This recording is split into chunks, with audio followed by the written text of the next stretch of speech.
ಗ್ರಾಮಾಂತರದಲ್ಲಿ ಗೆದ್ದು ಬೀಗಿರುವಂತಹ doctor CN Manjunath ಅವರಿಗೆ ಕೇಂದ್ರದಲ್ಲಿ ಮಂತ್ರಿ ಆಗುವಂತಹ ಭಾಗ್ಯ ಸಿಗುತ್ತಾ ಅನ್ನೋದು ಈ ಕ್ಷಣದ ಕುತೂಹಲ. ಲೋಕಸಭೆ ಅಖಾಡದಲ್ಲಿ ಮಂತ್ರಿಗಿರಿ ಬಗ್ಗೆನೇ ಹೆಚ್ಚು ಚರ್ಚೆ ಆಗಿತ್ತು. ರೋಡ್ ಶೋ, ಸಮಾವೇಶ ಎಲ್ಲಾ ಕಡೆ ಮೌತ್ ಟು ಮೌತ್ ಪಬ್ಲಿಸಿಟಿ ಆಗಿತ್ತು.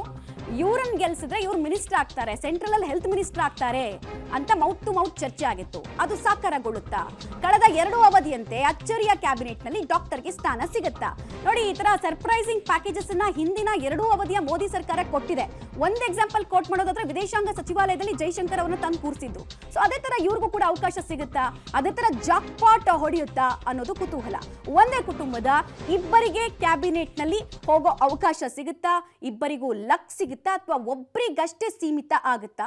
ಜ್ಞಾನ ಪ್ಲಸ್ ಸೇವೆ ಅಂತ ನೋಡಿದಾಗ, ಜ್ಞಾನ ಪ್ಲಸ್ ಜನಪ್ರಿಯತೆ ಅಂತ ನೋಡಿದಾಗ ಡಾಕ್ಟರ್ ಸಿಎನ್ ಮಂಜುನಾಥ್ ಅನ್ಡೌಟೆಡ್ಲಿ ಹೆಚ್ಚು ಚಾರ್ಮ್ ಇರುವಂತಹ ವ್ಯಕ್ತಿತ್ವ ಹಾಗೂ ಸಂಸದರು. ಸೊ ಮೊದಲ ಬಾರಿ ಸಂಸದರು. ಸೊ ಇದನ್ನೆಲ್ಲ ಕ್ಯಾಟಗರೈಸ್ ಮಾಡಿ ಇದನ್ನ ಮಾನದಂಡವಾಗಿ ಬಿಜೆಪಿ ನೋಡುತ್ತಾ ಅಥವಾ NDA ಮೈತ್ರಿಕೂಟ ನೋಡುತ್ತಾ ಅನ್ನೋದು ಈ ಕ್ಷಣಕ್ಕೆ ಇರುವಂತಹ ಕುತೂಹಲ. ಬಿಜೆಪಿ ಚಿಹ್ನೆಯ ಮೇಲೆ ಗೆದ್ದಿದ್ರು ಕೂಡ ಅಘೋಷಿತ JDS ಸೀಟ್ ಅಂತಾನೆ ಬೆಂಗಳೂರು ಗ್ರಾಮಾಂತರವನ್ನ ನೋಡ್ತಾರೆ. ಸೊ ಏನ್ ಮಾಡ್ತಾರೆ? ಡಾಕ್ಟರ್ ಸಿಎನ್ ಮಂಜುನಾಥ್ಗೆ ಮೋದಿ ಅವರ ಡ್ರೀಮ್ ಕ್ಯಾಬಿನೆಟ್ ನಲ್ಲಿ ಅವಕಾಶ ಸಿಗುತ್ತಾ ಅನ್ನೋದು ಕುತೂಹಲ. ಹಿಂದೆ ಬ್ಯೂರೋಕ್ರಸಿಯಲ್ಲಿ ಎಕ್ಸ್ಪರ್ಟ್ಗಳು ಇದ್ದವರನ್ನ ಪ್ರಧಾನಿ ನರೇಂದ್ರ ಮೋದಿ ಅವರು ಹಲವು ಸೆಂಟ್ರಲ್ ಮಿನಿಸ್ಟರ್ ಪೋಸ್ಟ್ ಅನ್ನ ಕೊಟ್ಟಿದ್ದನ್ನ ಕೂಡ ನಾವು ನೋಡಿದ್ದೀವಿ. ಡಿಮ್ಯಾಂಡ್ ಇರತಕ್ಕಂಥದ್ದು ಕರ್ನಾಟಕದಲ್ಲಿ ಹಲವಾರು ವರ್ಷಗಳಿಂದ ಹಲವಾರು ಸಮಸ್ಯೆಗಳನ್ನು ಎದುರಿಸ್ತಾ ಇದ್ದೇವೆ.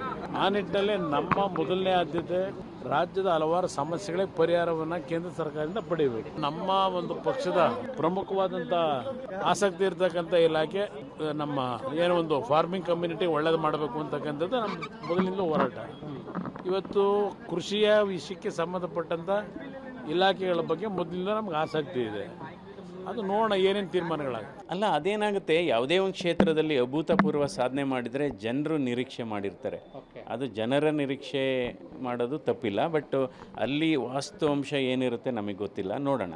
ಕಾಂಗ್ರೆಸ್ ಹೇಳ್ತಾ ಇತ್ತು 2 ಡಿಜಿಟ್ ಅನ್ನ ದಾಟ್ತೀವಿ, ಕಮ್ಮಿ ಅಂದ್ರೂ ಕೂಡ 20 ಕ್ಷೇತ್ರ ಆದ್ರೂ ಕೂಡ ನಾವು ಗೆಲ್ತೀವಿ ಅಂತ ಹೇಳಿ ಗೌರವಾನ್ವಿತ ಮುಖ್ಯಮಂತ್ರಿಗಳು ಹೇಳ್ತಾ ಇದ್ರು. ಆ ಪಕ್ಷದ ಅಧ್ಯಕ್ಷರು ಹೇಳ್ತಾ ಇದ್ರು. ಗ್ಯಾರಂಟಿ ಇತರೆ ಅಪಪ್ರಚಾರಗಳ ಮಧ್ಯದಲ್ಲಿ ಚುನಾವಣೆ ಮಾಡುವಂತ ಪ್ರಯತ್ನವನ್ನು ಮಾಡಿದ್ರು. ಇದರ ಮಿಗಿಲಾಗಿ ನಮ್ಮ NDA, ಬಿಜೆಪಿ ಮತ್ತು JDS ಒಟ್ಟಾಗಿ ಕರ್ನಾಟಕದಲ್ಲೂ ಕೂಡ 17 ಕ್ಷೇತ್ರಗಳಲ್ಲಿ ಬಿಜೆಪಿ, 2 ಕ್ಷೇತ್ರಗಳಲ್ಲಿ JDS ಈ ರೀತಿ ಜನ ಬೆಂಬಲದೊಂದಿಗೆ ಸಾಧನೆಯನ್ನ ಮಾಡಿ ಕಾಂಗ್ರೆಸ್ನ ಒಂದು ಗೆಲ್ಲುವ ಒಂದು ಭ್ರಮೆಯಲ್ಲಿ ಏನಿದ್ರು ಕಾಂಗ್ರೆಸ್ ಪಕ್ಷಕ್ಕೆ ಮುಖಭಂಗ ಆಗಿದೆ ಅಂತ ಹೇಳಿ ಇವತ್ತು ನಾನು ಹೇಳಲಿಕ್ಕೆ ಇಚ್ಛೆ ಪಡ್ತೇನೆ.